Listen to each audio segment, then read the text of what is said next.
Good morning ಎಲ್ಲರಿಗೂ. ಇವತ್ತು Sunday.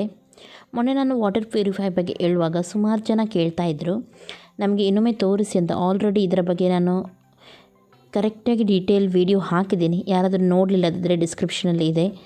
ಎಷ್ಟು ಬೆಚ್ಚಗೆ ಬೇಕು ನೀರು ಅಷ್ಟು ನಾವು ಇಡ್ಬೋದು ಇದರಲ್ಲಿ. ನಾನಿಲ್ಲಿ 80 ಡಿಗ್ರಿ ಸೆಲ್ಸಿಯಸ್ ಅಷ್ಟು ಇಟ್ಟಿದ್ದೀನಿ. ಹಾಗೂ ನೋಡಿ, ಇಲ್ಲಿ ಲಾಕ್ ಉಂಟು, ಇದನ್ನು ಒತ್ತಿ ಬಿಸಿ ನೀರು ಬರುತ್ತೆ. ಇದರಲ್ಲಿ ಸಪ್ರೇಟಾಗಿ ಉಂಟು ಬಿಸಿ ನೀರಿಗೆ ಹಾಗೂ ನಾರ್ಮಲ್ ನೀರಿಗೆ. ನೆಕ್ಸ್ಟ್ ಏನಂದರೆ, ಇದು ಎವೋ ಸ್ಮಿತ್ ಅವರದ್ದು. ಇದರದ್ದು ಏನಾದರೂ ಲಿಂಕ್ ಎಲ್ಲ ಬೇಕಿದ್ದರೆ ಡಿಸ್ಕ್ರಿಪ್ಷನಲ್ಲಿ ನಾನು ಹಾಕಿರ್ತೀನಿ. ಬೆಳಿಗ್ಗೆ ಎದ್ದು ನನಗೆ ಬಿಸಿ ನೀರು ಕುಡಿಯೋದು ಅಭ್ಯಾಸ. ಬೆಳಿಗ್ಗೆ ಎದ್ದಿದ್ದೆ ಸ್ವಲ್ಪ ಹೊತ್ತು ಒಂದು ಗ್ಲಾಸ್ ಬಿಸಿ ನೀರು ತೊಗೊಂಡು ನನಗೆ ಟೈಮ್ ಕೊಡ್ತೀನಿ. ತುಂಬ ಇಷ್ಟ ನನಗೆ ಹೀಗೆ ಕೂತ್ಕೊಂಡು ಹೊರಗಡೆ ನೋಡಿ. ಇವಾಗ ಮಳೆಗಾಲ, ಇಲ್ಲದ್ರೆ ಹೊರಗಡೆ ತಿರುಗಾಡಿ ಒಂದು ಗ್ಲಾಸ್ ಬಿಸಿನೀರು ಕುಡಿದು ಬಿಡ್ತೀನಿ. ಯಾವಾಗಲೂ ನಾವು ಬೆಳಗ್ಗೆ ಎದ್ದೆದ್ದು ಗಡಿಬಿಡಿ ಕೆಲಸ ಮಾಡ್ತಾಯಿರ್ತೀವಿ. ಅವರಿಗೆ ಆಫೀಸ್ ಹೋಗ್ಲಿಕ್ಕೆ ಉಂಟು, ಮಕ್ಕಳಿಗೆ ಅದು ಉಂಟು, ಇದು ಉಂಟು, ಹಾಗೆ ಉಂಟು, ಹೀಗೆ ಉಂಟು ಅಂತೇಳಿ ಒಂದು 5 ನಿಮಿಷ ಕೂತ್ಕೊಂಡು ನಿಮಗೆ ಒಂದು ಟೈಮ್ ಕೊಡಿ. ನೀವು ಸ್ವಲ್ಪ ಕೂಲ್ ಆಗುತ್ತೆ ನೋಡಿ. ಈ ರೀತಿ ಕೂತ್ಕೊಂಡು ಫಸ್ಟಿಗೆ ಬೆಳಿಗ್ಗೆ ಎದ್ದು ಒಂದು ಗ್ಲಾಸ್, ಕೆಲವರಿಗೆ ಟೀ ಕುಡಿಯೋ ಅಭ್ಯಾಸ ಇರುತ್ತೆ, ಬ್ಲ್ಯಾಕ್ ಟೀ ಕುಡಿತಾರೆ ಕೆಲವರು.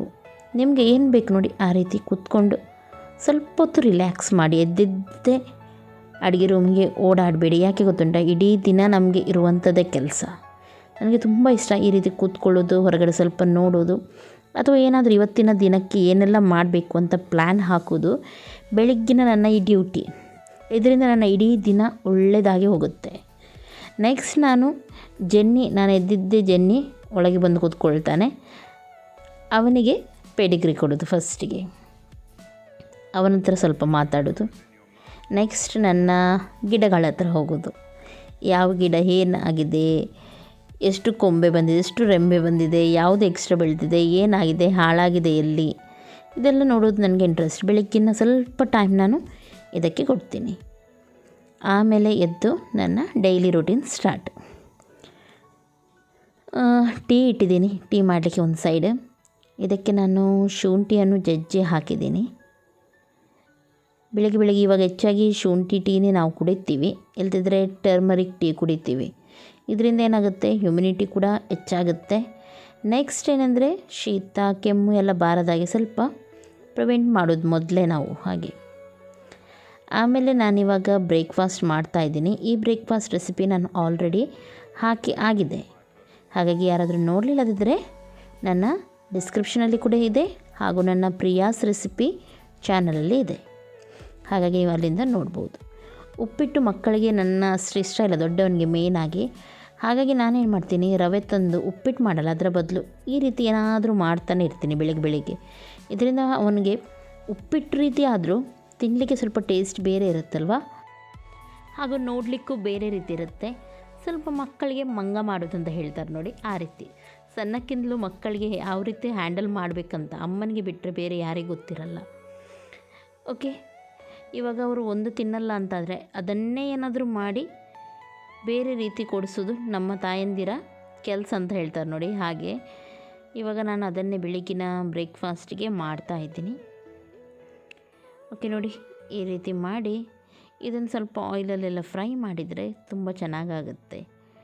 ಯಾರಿಗೂ ಗೊತ್ತಾಗಲ್ಲ ಇದು ರವೆಯಿಂದ ಮಾಡಿದ್ದು ಅಂತ ಹೇಳಿ. ಯಾರಿಗಿದ್ರೆ ಮಕ್ಕಳಿಗಂತೂ ಗೊತ್ತೇ ಆಗಲ್ಲ, ಇಷ್ಟಪಟ್ಟು ತಿಂತಾರೆ. ಸಾಸೊಂದಿಗೆ ಅಥವಾ ಚಟ್ನಿಯೊಂದಿಗೆ ನೀವು ಇದನ್ನು ಕೊಟ್ಟರೆ ಆಯಿತು ಮಕ್ಕಳಿಗೆ. ಅದನ್ನೇ ಇವಾಗ ಮಾಡ್ತಾಯಿದ್ದೀನಿ. ಬೆಳಗಿನ ಬ್ರೇಕ್ಫಾಸ್ಟ್ ಆಗಿದ್ದೆ. ಇವತ್ತು ಚಿಕನ್ ಮಾಡೋಣ ಅಂತ ಇದ್ದೀನಿ ಸಂಡೆಗೆ. ಚಿಕನ್ ನಾನಿವತ್ತು ಟಿಕ್ಕ ಮಸಾಲ ಮಾಡ್ತಾಯಿದ್ದೀನಿ. ನನ್ನ ಹಸ್ಬೆಂಡಿಗೆಲ್ಲ ಇಷ್ಟ ಇಂಥದ್ದೆಲ್ಲ. ಟಿಕ್ಕ ಮಸಾಲ ನನ್ನದು ತುಂಬ ಚೆನ್ನಾಗಾಗುತ್ತೆ. ಅದನ್ನೇ ಮಾಡೋಣ ಅಂತ ಪ್ಲ್ಯಾನ್ ಹಾಕಿದ್ದೀನಿ, ಇನ್ನು ನೋಡಬೇಕು ಏನಾಗುತ್ತೆ ಅಂತ ಹೇಳಿ. ನೋಡಿ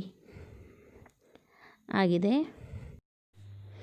ಇವಾಗ ಇದನ್ನು ಫ್ರೈ ಮಾಡಿದರೆ ಆಯಿತು. ಸ್ವಲ್ಪ ಎಣ್ಣೆಯಲ್ಲಿ ಬೇಕಿದ್ರೆ ಸ್ವಲ್ಪ ಎಣ್ಣೆಯಲ್ಲಿ, ಇದಕ್ಕಿಂತಲೂ ಸ್ವಲ್ಪ ಎಣ್ಣೆ ಬೇಕಿದ್ರೆ ಅದರಲ್ಲಿ ಕೂಡ ಫ್ರೈ ಮಾಡ್ಬೋದು, ಅಥವಾ ಡೀಪ್ ಫ್ರೈ ಕೂಡ ಮಾಡ್ಬೋದು. ಓಕೆ, ಮಕ್ಕಳು ಎದ್ದಿದ್ದಾರೆ. ದೊಡ್ಡವನು ನನ್ನ ಜೊತೆನೇ ಎದ್ದಿದ್ದ, ಇನ್ನಿಬ್ಬರು ಇವಾಗಷ್ಟೇ ಎದ್ದಿದ್ದಾರೆ, ಮುಖ ಎಲ್ಲ ತೊಳಿತಾ ಇದ್ದಾರೆ. ನನ್ನ ಹಸ್ಬೆಂಡ್ ಕೂಡ ನಾನೆದ್ದು ಸ್ವಲ್ಪ ಹೊತ್ತಲ್ಲಿ ಎದ್ದಿದ್ದಾರೆ. ಅವರು ಕೂಡ ಮೇಲ್ಗಡೆ ಸೈಕ್ಲಿಂಗ್ ಮಾಡ್ತಾಯಿದ್ರು, ಎಕ್ಸಸೈಸ್ ಮಾಡ್ತಾಯಿದ್ರು. ಇವಾಗಷ್ಟೇ ಅವರಿಗೆ ಕೂಡ ಬಿಸಿ ನೀರೆಲ್ಲ ಕೊಟ್ಟಿದ್ದೀನಿ. ನೋಡಿ ಬ್ರೇಕ್ಫಾಸ್ಟ್ ರೆಡಿ ಆಯಿತು. ಸತೀಶ್ ಅವರು ಕೂಡ ಎದ್ದು ಜೆನ್ನಿಯೊಟ್ಟಿಗೆ ಆಟ ಎಲ್ಲ ಆಡ್ತಾ ಇದ್ದಾರೆ. ಓಕೆ ನೋಡಿ, ತುಂಬ ಚೆನ್ನಾಗಾಗತ್ತೆ. ಈ ರೀತಿ ನೀವು ಮಾಡಿದರೆ ನನ್ನ ಚಾನಲಲ್ಲೆಲ್ಲ ಇರುತ್ತೆ, ಅಲ್ಲಿಂದ ನೀವು ಮಾಡಿದರೆ ಆಯಿತು. ಬ್ರೇಕ್ಫಾಸ್ಟ್ ಆದಮೇಲೆ ಮನೆ ಕೆಲಸ ಎಲ್ಲ ಮುಗಿಸಿ ಇವಾಗಷ್ಟೇ ನಾನು ಸ್ವಲ್ಪ ಫ್ರೀಯಾಗಿ ಅಡುಗೆ ಮಾಡ್ತಾಯಿದ್ದೀನಿ. ನಾನು ಹೇಳಿದೆ ನೋಡಿ, ಚಿಕನ್ ಟಿಕ್ಕ ಮಸಾಲ ಮಾಡ್ತಾಯಿದ್ದೀನಿ. ಹಾಗಾಗಿ ಇದನ್ನು ಮ್ಯಾರಿನೇಟ್ ಮಾಡಿ ಮಸಾಲ ಹಾಕೋದು ನಿಜವಾಗ್ಲೂ ಹೇಳ್ತಾ ಇದ್ದೀನಿ. ನಾನು ನನ್ನ ರೆಸಿಪಿ ಒಳ್ಳೆ ರೆಸಿಪಿ ಅಂತ ಹೇಳ್ತಾ ಇಲ್ಲ. ನನ್ನದು ಟಿಕ್ಕ ಮಸಾಲ ಉಂಟು ನೋಡಿ, ಅದು ತುಂಬ ಚೆನ್ನಾಗಾಗುತ್ತೆ. ರೆಸ್ಟೋರೆಂಟಲ್ಲೆಲ್ಲ ನೀವು ತಿಂತೀರಿ ನೋಡಿ, ಅದಕ್ಕಿಂತಲೂ ಟೇಸ್ಟ್ ಆಗುತ್ತೆ. ಇದರ ರೆಸಿಪಿ ಕೂಡ ನಾನು ಚಾನಲಲ್ಲಿ ಹಾಕಿದ್ದೀನಿ. ನೋಡಲಿಲ್ಲದವರು ಅಲ್ಲಿಂದ ನೋಡ್ಬೋದು, ಅಥವಾ ಡಿಸ್ಕ್ರಿಪ್ಷನ್ ಗೊತ್ತಿದ್ದವರು ಡಿಸ್ಕ್ರಿಪ್ಷನಲ್ಲಿ ಅದರ ಲಿಂಕ್ ಇದೆ, ಅಲ್ಲಿಂದ ಕೂಡ ನೀವು ನೋಡ್ಬೋದು. ಮಧ್ಯಮ ಕುಟುಂಬ ರೆಸಿಪಿ ಚಾನಲಲ್ಲಿ ಉಂಟು ಈ ರೆಸಿಪಿ. ಕರೆಕ್ಟಾಗಿ ಕೇಳಿ, ಈ ರೆಸಿಪಿ ಮಧ್ಯಮ ಕುಟುಂಬ ರೆಸಿಪಿ ಚಾನಲಲ್ಲಿ ಉಂಟು. ಗುಡ್ ಈವ್ನಿಂಗ್ ಎಲ್ಲರಿಗೂ. ಓಕೆ, ಇವಾಗ ಸಂಜೆ 3:30 ಗಂಟೆ ಆಗ್ತಾ ಬಂತು. ನಾನು ನಟ್ಟೆ ಮಾಡೋಣ ಅಂತ ಇದ್ದೀನಿ. ಅದರ ರೆಸಿಪಿ ನಾನು ಮೊನ್ನೆ ಹಾಕಿರಲಿಲ್ಲ, ಕಂಟಿನ್ಯೂ ಮಾಡ್ತೀನಿ ಅಂತ ಹೇಳಿದ್ದೆ. ಅದನ್ನು ಇವಾಗ ನಾನು ಮಾಡ್ತಾ ಇದ್ದೀನಿ. ಅದನ್ನು ನಿಮ್ಮ ಜೊತೆ ನಾನು ಶೇರ್ ಮಾಡ್ತೀನಿ ಯಾವ ರೀತಿ ಮಾಡೋದಂತ ಹೇಳಿ. ಹಾಗೂ ಸಂಡೇ ಅಲ್ವಾ, ಸ್ವಲ್ಪ ಕೆಲಸ ಇರುತ್ತೆ. ಬೆಳಗ್ಗೆಯಿಂದ ಸ್ವಲ್ಪ ಕೆಲಸನೇ ಆಯಿತು ಇವತ್ತು. ಹಾಗೆ ಇದು ಕೂಡ ಮಾಡಿ ಮುಗಿಸಿ ನಾಳೆಗೆ ಬ್ರೇಕ್ಫಾಸ್ಟಿಗೆ ಕೂಡ ಆಗುತ್ತೆ ಇದು. ಹಾಗಾಗಿ ನಾನು ನಿಮ್ಮ ಜೊತೆ ಶೇರ್ ಮಾಡ್ತೀನಿ. ನೀವು ಕೂಡ ಅದೇ ರೀತಿ ಮಾಡ್ಬೋದು. ಮರವಾಯಿ ಅಂದರೆ ಕಪ್ಪೆ ಚಿಪ್ಪು ಅಂತ ಹೇಳ್ತಾರೆ ನೋಡಿ, ಇನ್ನೊಂದು ಸಿಗುತ್ತೆ, ಅದರಲ್ಲಿ ಕೂಡ ನೀವು ಮಾಡ್ಬೋದು ಇದನ್ನು. ಅಥವಾ ಚಿಕನ್ ಯಾವುದು ಹಾಕಿ ಕೂಡ ನೀವು, ಅಥವಾ ಸಿಂಪಲಾಗಿ ಕೂಡ ಏನು ಹಾಕದೆ ಕೂಡ ನೀವು ಪುಂಡಿಗಸಿಯನ್ನು ಮಾಡ್ಬೋದು. ಹಾಗಾಗಿ ಟ್ರೈ ಮಾಡಿ ಇದನ್ನೊಮ್ಮೆ, ಚೆನ್ನಾಗಾಗುತ್ತೆ. ಓಕೆ, ನಾನಿವಾಗ ತೋರಿಸ್ತೀನಿ. ಎಲ್ಲರೂ ಸೇರಿ ಬೇಗನೆ ಮಾಡಿ ಮುಗಿಸೋಣ ಅಂತ ಹೇಳಿ. ಓಕೆ, ಬನ್ನಿ ಸ್ಟಾರ್ಟ್ ಮಾಡೋಣ. ಓಕೆ, ಇದನ್ನು ತೊಳೆದು ಇವಾಗ ಕ್ಲೀನ್ ಮಾಡಿ ಇಟ್ಟಿದ್ದೀವಿ. ಇವಾಗ ಏನು ಮಾಡಬೇಕು, ಒಳ್ಳೆ ಬಿಸಿ ನೀರು ಮಾಡಬೇಕು, ತುಂಬ ಕುದಿಬೇಕು ನೀರು. ಅದನ್ನು ಇದಕ್ಕೆ ಹಾಕಬೇಕು. ಅಥವಾ ಕುದಿಯೋ ನೀರಿಗೆ ನೀವು ಇದನ್ನು ಹಾಕಿ ಸಣ್ಣ ಕುದಿ ತೆಗೆದು ಮುಚ್ಚಿಟ್ರೆ ಸಾಕು. ಅಥವಾ ಈ ರೀತಿ ಕೂಡ ನೀವು ಹಾಕ್ಬೋದು, 2 ರೀತಿ ಕೂಡ ನೀವು ಮಾಡ್ಬೋದು. ಹಾಗೂ ಇದನ್ನು ತುಂಬ ಹೊತ್ತು ಬಿಸಿ ನೀರಲ್ಲಿ ಇಡಲಿಕ್ಕಿಲ್ಲ. ನೋಡಿ ಕುದೀತಾ ಉಂಟು ನೀರು, ನೋಡ್ಬೋದು ನೀವು. ಕುದಿಯೋ ನೀರಿಗೆ ಹಾಕಿ ಮುಚ್ಚಿಡಬೇಕು 1 ನಿಮಿಷ ಮಾತ್ರ, ಅದಕ್ಕಿಂತ ಜಾಸ್ತಿ ಇಡಬೇಡಿ. 1ರಿಂದ 2 ನಿಮಿಷ, ಅದಕ್ಕಿಂತ ಜಾಸ್ತಿ ಇಡಬೇಡಿ. ಆಮೇಲೆ ಏನಾಗುತ್ತೆ, ಇದರ ಸಿಪ್ಪೆ ಉಂಟು ನೋಡಿ, ತಾನಾಗಿ ಬಿಟ್ಟು ಹೋಗುತ್ತೆ. ಓಕೆ, ನಾನು ಅದನ್ನು ಇವಾಗ ಇಟ್ಟಿದ್ದೀನಿ. ಅಷ್ಟು ತನಕ ಮಸಾಲ ರೆಡಿ ಮಾಡೋಣ. ಇಲ್ಲಿ ನಿಮಗೆ ಖಾರಕ್ಕೆ ಅನುಗುಣವಾಗಿ ನೀವು ಮೆಣಸನ್ನು ಹಾಕಿದರೆ ಸಾಕು. ಇದು ಬ್ಯಾಡಗಿ ಮೆಣಸು, ನಾನು ಹೇಳಿದಾಗೆ ಅಷ್ಟು ಖಾರ ಇರಲ್ಲ, ಹಾಗಾಗಿ ನಾನು ಸ್ವಲ್ಪ ಜಾಸ್ತಿನೇ ಹಾಕ್ತೀನಿ. ಹಾಗೂ ಹೆಚ್ಚಾಗಿ ಕೇಳ್ತಾರೆ ಮಸಾಲ ಯಾವ ರೀತಿ ಕಲರ್ ಚೆನ್ನಾಗಿ ಬರುತ್ತೆ ಅಂತ. ನೋಡಿ, ಈ ಮೆಣಸಿನಿಂದಲೇ ಮಸಾಲ ಚೆನ್ನಾಗಿ ಕಲರ್ ಬರುತ್ತೆ. ಇವಾಗ ನಾನಿಲ್ಲಿ 1 ಈರುಳ್ಳಿ ಹಾಕಿದ್ದೀನಿ. ಇದನ್ನು ಸ್ವಲ್ಪ ಬಾಡಿಸ್ತಾ ಇದ್ದೀನಿ ನಾನು. ಇಲ್ಲಿ ತುಂಬ ಫ್ರೈ ಮಾಡಲಿಕ್ಕಿಲ್ಲ, ಈರುಳ್ಳಿ ಬಾಡಬೇಕು, ಆವಾಗ ಮಾತ್ರ ಚೆನ್ನಾಗಾಗುತ್ತೆ. ಸ್ವಲ್ಪ ಎಣ್ಣೆಗೆ ಹಾಕಿದ್ದೀನಿ. ಹಾಗೂ 1 ಫುಲ್ ಬೆಳ್ಳುಳ್ಳಿಯನ್ನು ಹಾಕಿದ್ದೀನಿ ನಾನು. ಎಲ್ಲವನ್ನು ಸ್ವಲ್ಪ ಹೊತ್ತು ನಾವು ಫ್ರೈ ಮಾಡೋಣ. ಇವಾಗ ಇದು ಫ್ರೈ ಆಗಿದೆ ನೋಡಿ, ಮೆಣಸೆಲ್ಲ ಈ ರೀತಿ ಆಗಿದೆ. ಈರುಳ್ಳಿ ಎಲ್ಲ ಚೆನ್ನಾಗಿ ಬಾಡಿದೆ ನೋಡ್ಬೋದು. ಇದನ್ನು ಸಪ್ರೇಟಾಗಿ ನಾನು ತೆಗಿತಾ ಇದ್ದೀನಿ. ಹಾಗೂ ಅದೇ ಪಾತ್ರೆಗೆ ನಾನಿವಾಗ ಉಳಿದ ಮಸಾಲವನ್ನು ಫ್ರೈ ಮಾಡ್ತೀನಿ. ಇವಾಗ ನಾನು ಇದಕ್ಕೆ ಆಯಿಲ್ ಏನು ಹಾಕ್ತಾ ಇಲ್ಲ, ಡೈರೆಕ್ಟಾಗಿ ಫ್ರೈ ಮಾಡ್ತೀನಿ. ಫಸ್ಟಿಗೆ ನಾನಿಲ್ಲಿ ಕೊತ್ತಂಬರಿ ಹಾಕಿದ್ದೀನಿ. 1.5 ಟೇಬಲ್ ಸ್ಪೂನಷ್ಟು ನೀವು ಕೊತ್ತಂಬರಿ ಹಾಕಿ, 1/4 ಟೇಬಲ್ ಸ್ಪೂನಷ್ಟು ಜೀರಿಗೆ ಸಾಕು. ಆಮೇಲೆ ಸ್ವಲ್ಪ ಮೆಂತ್ಯ ಸಾಕು, 1/4 ಟೇಬಲ್ ಸ್ಪೂನಷ್ಟು. ಸಾಸಿವೆ 1/4 ಟೇಬಲ್ ಸ್ಪೂನಷ್ಟು, ಇಷ್ಟನ್ನು ಹಾಕಬೇಕು. ಸ್ವಲ್ಪ ಇದನ್ನು ಫ್ರೈ ಮಾಡಿ, ಸ್ವಲ್ಪ ಹೊತ್ತು ಇದನ್ನು ರೋಸ್ಟ್ ಮಾಡೋಣ ನಾವು. ಆಮೇಲೆ ಇದಕ್ಕೆ ನೋಡಿ, ಇಡೀ ಗರಂ ಮಸಾಲೆ 2 ಲವಂಗ, ಸಣ್ಣ ತುಂಡು ದಾಲ್ಚಿನ್ನಿ ಹಾಕಿದ್ದೀನಿ ನಾನು. ಜಾಸ್ತಿ ಇದಕ್ಕೆ ನಾನು ಗರಂ ಮಸಾಲ ಹಾಕ್ತಾಯಿಲ್ಲ, ಇಷ್ಟೇ ಹಾಕಿದರೆ ಸಾಕು. ಒಮ್ಮೆಲೆ ನೀವು ಚಿಕನ್ ಅಥವಾ ಏನಾದರೂ ಇದಕ್ಕೆ ಹಾಕಿ ನೀವು ಇದು ಮಾಡೋದಾದರೆ, ಪುಂಡಿ ಮಾಡೋದಾದರೆ, ಕಡುಬು ಮಾಡೋದಾದರೆ, ಆವಾಗ ಸ್ವಲ್ಪ ಗರಂ ಮಸಾಲ ಬೇಕಿದ್ದರೆ ಹಾಕಿ. ನಾನು ಇಲ್ಲಿ ನಟ್ಟೆ ಹಾಕೋದ್ರಿಂದ ಅದಕ್ಕೆ ನಾನು ಗರಂ ಮಸಾಲೆ ಜಾಸ್ತಿ ಹಾಕ್ತಾಯಿಲ್ಲ. ನಾನಿಲ್ಲಿ ಮೀಡಿಯಮ್ ಸೈಜ್, ಇದು ತುಂಬ ದೊಡ್ಡದು ಕೂಡ ಅಲ್ಲ, ಕಾಯಿ ಫುಲ್ಲು ಹಾಕಿದ್ದೀನಿ ನಾನು. 3 ಕಪ್ಪಷ್ಟು ಇರ್ಬೋದು. ಇದನ್ನು ನಾನಿವಾಗ ಫ್ರೈ ಮಾಡ್ತಾಯಿದ್ದೀನಿ. ಸ್ವಲ್ಪ ಕೆಂಪಾಗುವವರೆಗೂ ಇದನ್ನು ಫ್ರೈ ಮಾಡೋಣ. ತೆಂಗಿನಕಾಯಿ ಚೆನ್ನಾಗಿ ಫ್ರೈ ಆದಮೇಲೆ ಅರಿಶಿನ ಪೌಡರ್ ಹಾಕಿದ್ದೀನಿ ಹಾಗೂ ಇದನ್ನು ಮಿಕ್ಸ್ ಮಾಡಿ ಆಫ್ ಮಾಡ್ತಾ ಇದ್ದೀನಿ. ಅಷ್ಟೇ, ಗ್ಯಾಸನ್ನು ಆಫ್ ಮಾಡಿದ್ದೀನಿ. ಇದನ್ನು ಅರಿಶಿನ ಹಾಕಿ ಫ್ರೈ ಮಾಡಲಿಕ್ಕಿಲ್ಲ. ಇವಾಗ ಎಲ್ಲವನ್ನು ಒಟ್ಟಿಗೆ ಹಾಕಿ ನಾವು ಗ್ರೈಂಡ್ ಮಾಡಲಿಕ್ಕುಂಟು. ಗ್ರೈಂಡ್ ಮಾಡುವಾಗ ಅದರೊಂದಿಗೆ ಒಂದು ಲಿಂಬೆ ಗಾತ್ರದಷ್ಟು ಹುಳಿ ಕೂಡ ಸೇರಿಸಿದ್ದೀನಿ.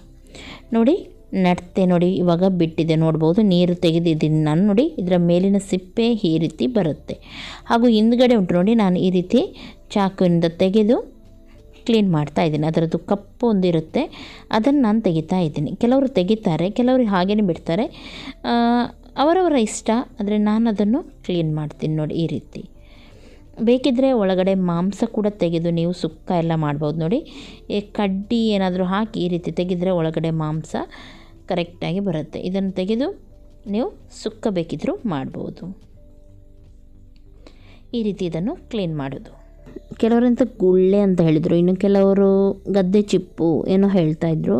ಇದು ಇನ್ನೂ ಕೆಲವರು ಇದಕ್ಕೆ ಬಸವನ ಹುಳ್ಳು ಅಂತ ಹೇಳ್ತಾಯಿದ್ರು. ಮನೆ ಮುಂದೆಲ್ಲ ಇರುತ್ತೆ, ಅಂಟುಳ ಅದು ಇದು ಅಂತೇಳಿ. ಅದು ಬೇರೆ, ಇದು ಬೇರೆಯೇ. ಇದು ಕೇವಲ ನಿಮಗೆ ಗದ್ದೆಯಲ್ಲಿ ಮಾತ್ರ ಸಿಗುತ್ತೆ. ನಿಮ್ಮ ಮನೆ ಮುಂದೆ ಸೈಡಲ್ಲಿ ಮಳೆಗಾಲದಲ್ಲೆಲ್ಲ ಬರುತ್ತೆ ನೋಡಿ ಬಸವನ ಹುಳು, ಅಂಟುಳ. ಅದು ಇದಲ್ಲ, ಇದು ಬೇರೆಯೇ, ಅದು ಬೇರೆಯೇ. ಇನ್ನೊಬ್ಬರು ಹೇಳ್ತಾಯಿದ್ರು, ಮಕ್ಕಳು ಆಟ ಆಡ್ತಾರೆ, ಮುಂದ್ಗಡೆ 2 ಮೀಸೆ ಇರುತ್ತೆ ಹಾಗೆ ಹೀಗೆ ಅಂತೇಳಿ. ಅದು ಬೇರೆಯೇ, ಇದು ಬೇರೆ. ಇದಕ್ಕೆ ಮೀಸೆ ಗಡ್ಡ ಏನು ಕೂಡ ಇಲ್ಲ, ಇದು ಹೀಗೇ. ಕಡುಬು ಮಾಡಲಿಕ್ಕೆ ಇಲ್ಲಿ ನಾನು ನೀರು ಕುದಿಸ್ಲಿಕ್ಕೆ ಇಟ್ಟಿದ್ದೀನಿ. 3/4 ಪಾತ್ರೆ ಅಷ್ಟು ಇಟ್ಟಿದ್ದೀನಿ ನೀರನ್ನು. ಹಾಗಿಲ್ಲಿ ರುಚಿಗೆ ತಕ್ಕಷ್ಟು ಉಪ್ಪನ್ನು ಹಾಕಿ ನಾನಿಲ್ಲಿ 4 ಕಪ್ಪಷ್ಟು ರೈಸ್ ಫ್ಲೋರ್ ಅಕ್ಕಿ ಹಿಟ್ಟು ಹಾಕ್ತಾಯಿದ್ದೀನಿ. ಚೆನ್ನಾಗಿ ಕುದಿ ಬಂದ ಮೇಲೆ ನಾವು ಇದಕ್ಕೆ ಅಕ್ಕಿ ಹಿಟ್ಟನ್ನು ಹಾಕೋಣ. ಕಡುಬು ಮಾಡೋದು ಎಲ್ಲರಿಗೂ ಹೆಚ್ಚಾಗಿ ಗೊತ್ತಿರುತ್ತೆ, ಅದೇ ರೀತಿ ಮಾಡಿದರೆ ಆಯಿತು. ನೋಡಿ ನೀರನ್ನು ಈ ರೀತಿ ಕರೆಕ್ಟಾಗಿ ತಿರುಗಿಸ್ಬೇಕು. ಹಿಟ್ಟು ಹಾಕಿದ ಮೇಲೆ ಗೆಡ್ಡೆ ಗಂಟು ಏನು ಇರಬಾರ್ದು. ಕಡುಬು ಯಾವ ರೀತಿ ಮಾಡ್ತೀವಿ ನೋಡಿ ಅದೇ ರೀತಿ. ನೀರು ಸ್ವಲ್ಪ ಜಾಸ್ತಿ ಇರಲಿ, ಚೆನ್ನಾಗಿ ಹಿಟ್ಟು ಬೇಯಲ್ಲಿ, ಆವಾಗ ಸಾಫ್ಟಾಗಿ ಚೆನ್ನಾಗಿ ಬರುತ್ತೆ ಕಡುಬು. ಓಕೆ, ಸರಿಯಾಗಿ ಇದನ್ನು ಗ್ಯಾಸನ್ನು ಸ್ಲೋವಲ್ಲಿಟ್ಟು ಮಿಕ್ಸ್ ಮಾಡೋಣ. ಅಲ್ಲಿಗೆ ಇದು ಒಳ್ಳೆ ರೀತಿ ಬೇಯಬೇಕು.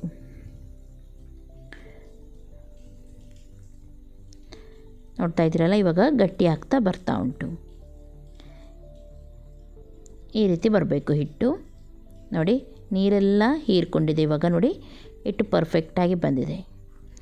ಇನ್ನೊಂದು ಸೈಡಲ್ಲಿ ಎಲ್ಲರೂ ಕ್ಲೀನ್ ಮಾಡ್ತಾ ಇದ್ದಾರೆ, ಅವರಿಗೆ ಕೊಟ್ಟಿದ್ದೀನಿ ಈ ಕೆಲಸವನ್ನು ನಾನು. ಓಕೆ, ಈ ಸೈಡ್ ಹಿಟ್ಟು ಕೂಡ ರೆಡಿಯಾಗಿದೆ. ನೋಡಿ ಸಾಫ್ಟಾಗಿ ಬಂದಿದೆ. ಗ್ಯಾಸನ್ನು ಆಫ್ ಮಾಡಿದ್ದೀನಿ. ಸ್ವಲ್ಪ ತಣ್ಣಗಾದಮೇಲೆ ನಾನು ಮತ್ತು ನನ್ನ ಹಸ್ಬೆಂಡ್ ಇಬ್ಬರು ಸೇರಿಕೊಂಡು ಸಣ್ಣ ನೋಡಿ ಈ ರೀತಿ ಉಂಡೆ ಮಾಡ್ತಾಯಿದ್ವಿ. ಕಡುಬು ರೀತಿ ಮಾಡ್ತಾಯಿದ್ವಿ, ನೋಡ್ಬೋದು ನೀವು. ಕೈಗೆ ಸ್ವಲ್ಪ ನೀರನ್ನು ತಾಗಿಸಿ ಬೇಗನೆ ಮಾಡಬೇಕು. ತುಂಬ ತಣ್ಣಗಾಗಲಿಕ್ಕೆ ಕೂಡ ಬಿಡಬಾರ್ದು. ಸ್ವಲ್ಪ ಬೆಚ್ಚಗಿರುವಾಗಲೇ ಇದನ್ನು ಮಾಡಿದರೆ ಚೆನ್ನಾಗಿ ಬರುತ್ತೆ. ನೋಡಿ ಇಷ್ಟು ಸಣ್ಣ, ನಿಮಗೆ ಯಾವ ರೀತಿ ಇದಕ್ಕಿಂತ ಸಣ್ಣ ಬೇಕಿದ್ದರೂ ಸಣ್ಣದು ನೀವು ಉಂಡೆ ಮಾಡ್ಬೋದು. ಓಕೆ, ಎಲ್ಲವನ್ನು ಮಾಡಿ ಇವಾಗ ರೆಡಿಯಾಗಿದೆ. ಇಡ್ಲಿ ಪಾತ್ರೆಯನ್ನು ನಾನು ಗ್ಯಾಸ್ ಮೇಲೆ ಇಟ್ಟಿದ್ದೀನಿ. ಚೆನ್ನಾಗಿ ಕುದೀತಾ ಉಂಟು ನೀರು. ನೋಡಿ ಇವಾಗ ನಾವು ಸಣ್ಣದಾಗಿ ಕಡುಬು ಮಾಡಿದ್ವಿ ನೋಡಿ, ಅದನ್ನು ಇದಕ್ಕೆ ಹಾಕಿದರೆ ಆಯಿತು. ಬೇಯಬೇಕಿದು ಚೆನ್ನಾಗಿ. ಒಂದು 15 ನಿಮಿಷ ಆದರೂ ಇಡಬೇಕು ನೀವು. ಒಳ್ಳೆ ರೀತಿ ಇದು ಬೇಯಬೇಕು. 15ರಿಂದ 20 ನಿಮಿಷ ಆದರೂ ಇಡಿ. ಚೆನ್ನಾಗಿ ಬೆಂದರೆ ಚೆನ್ನಾಗಾಗುತ್ತೆ ಕಡುಬು. ಓಕೆ, ಎಲ್ಲವನ್ನು ನಾನು ಇವಾಗ ಹಾಕಿದ್ದೀನಿ. ಗ್ಯಾಸನ್ನು ಫಾಸ್ಟಲ್ಲಿ ಇಟ್ಟಿದ್ದೀನಿ ಹಾಗೂ ಇದನ್ನು ಮುಚ್ಚಿಡ್ತಾ ಇದ್ದೀನಿ. ಇನ್ನೊಂದು ಸೈಡ್ ಒಗ್ಗರಣೆಗೆ ರೆಡಿ ಮಾಡೋಣ. ತುಪ್ಪವನ್ನು ನಾನಿಲ್ಲಿ ಯೂಸ್ ಮಾಡ್ತಾಯಿದ್ದೀನಿ. ನಾರ್ಮಲ್ ಆಯಿಲ್ ಕೂಡ ನೀವು ಯೂಸ್ ಮಾಡ್ಬೋದು. ಇದಕ್ಕೆ ನಾನಿಲ್ಲಿ ಫಸ್ಟಿಗೆ ನೀರುಳ್ಳಿಯನ್ನು ಹಾಕ್ತಾಯಿದ್ದೀನಿ. 1 ನೀರುಳ್ಳಿ ನಾನಿಲ್ಲಿ ಯೂಸ್ ಮಾಡಿದ್ದೀನಿ. ನೀರುಳ್ಳಿ ಚೆನ್ನಾಗಿ ಕೆಂಪಾಗಬೇಕು, ಆವಾಗ ಮಾತ್ರ ಟೇಸ್ಟ್ ಬರುತ್ತೆ. ಬೇಕಿದ್ದರೆ ನೀವು 2 ನೀರುಳ್ಳಿ ಕೂಡ ಹಾಕ್ಬೋದು. ನೋಡಿ ಒಳ್ಳೆ ರೀತಿ ಕೆಂಪಾಗಿದೆ. ಮಸಾಲ ಕೂಡ ಗ್ರೈಂಡ್ ಮಾಡಿ ರೆಡಿಯಾಗಿದೆ. 2 ಭಾಗ ನಾನು ಮಸಾಲ ಗ್ರೈಂಡ್ ಮಾಡಿದ್ದೆ, ಒಮ್ಮೆಲೆ ಆಗಲ್ಲ ಅಂತೇಳಿ. ಹಾಗಾಗಿ ಕಲರ್ ನಿಮಗೆ ಸ್ವಲ್ಪ ಡಿಫ್ರೆಂಟ್ ಕಾಣ್ತಾ ಉಂಟು. ಓಕೆ, ಒಳ್ಳೆ ರೀತಿ ಇದನ್ನು ಮಿಕ್ಸ್ ಮಾಡೋಣ. ಇದನ್ನು ಮಸಾಲದಲ್ಲಿ ಏನು ಫ್ರೈ ಮಾಡಬೇಕಂತ ಇಲ್ಲ, ಯಾಕೆ ಫ್ರೈ ಮಾಡಿಯೇ ನಾವು ಮಸಾಲ ಹಾಕಿದ್ರಿಂದ ಮೊದಲೇ.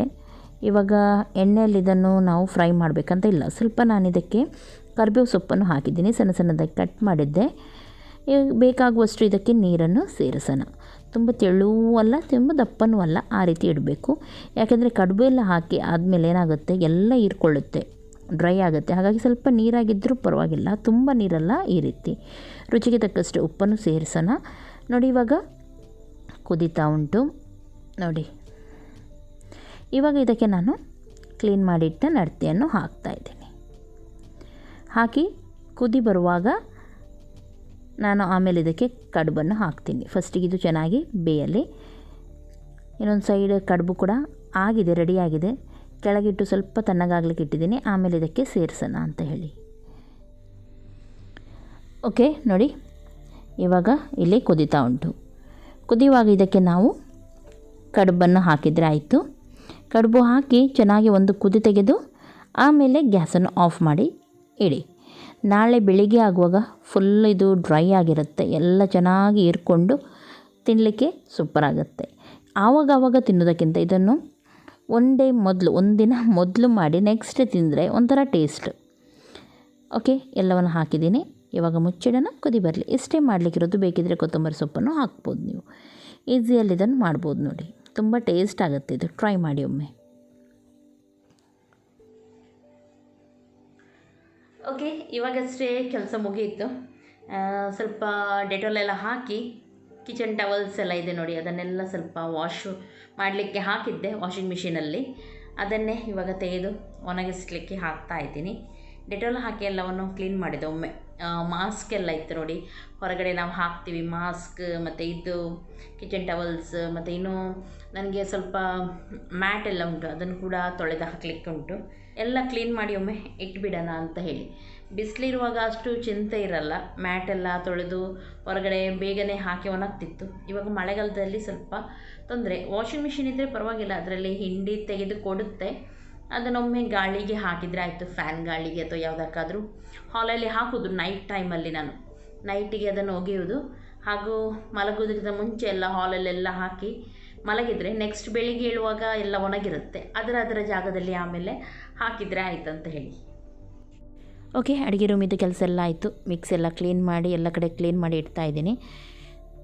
ಈ ಮಿಕ್ಸಿ ಬಗ್ಗೆ ನಾನು ಆಲ್ರೆಡಿ ವಿಡಿಯೋ ಹಾಕಿದ್ದೀನಿ. ಯಾರಾದರೂ ನೋಡಲಿಲ್ಲ ಇದ್ದರೆ ಆ ವಿಡಿಯೋ ನೋಡ್ಬೋದು ನೀವು.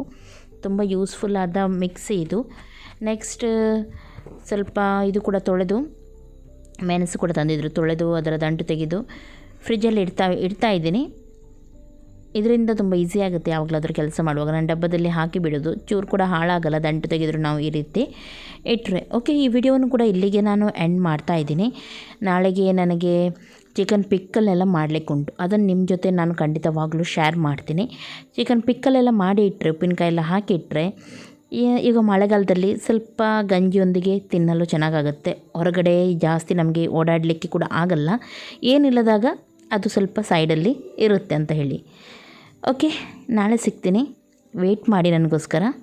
ಟೇಕ್ ಕೇರ್, ಬಾಯ್ ಬಾಯ್.